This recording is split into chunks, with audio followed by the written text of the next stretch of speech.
الرحيم ألم تر كيف فعل ربك بأصحاب الفيل ألم يجعل كيدهم في تضليل وأرسل عليهم طيرا أبابيل ترميهم بحجارة من سجيل فجعلهم كعصف مأكول بسم الله الرحمن الرحيم لإيلاف قريش إيلافهم رحلة الشتاء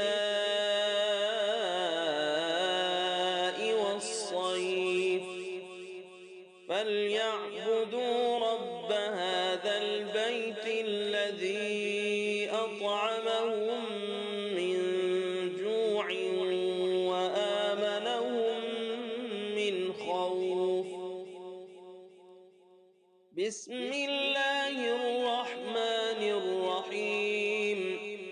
أرأيت الذي يكذب بالدين فذلك الذي يدع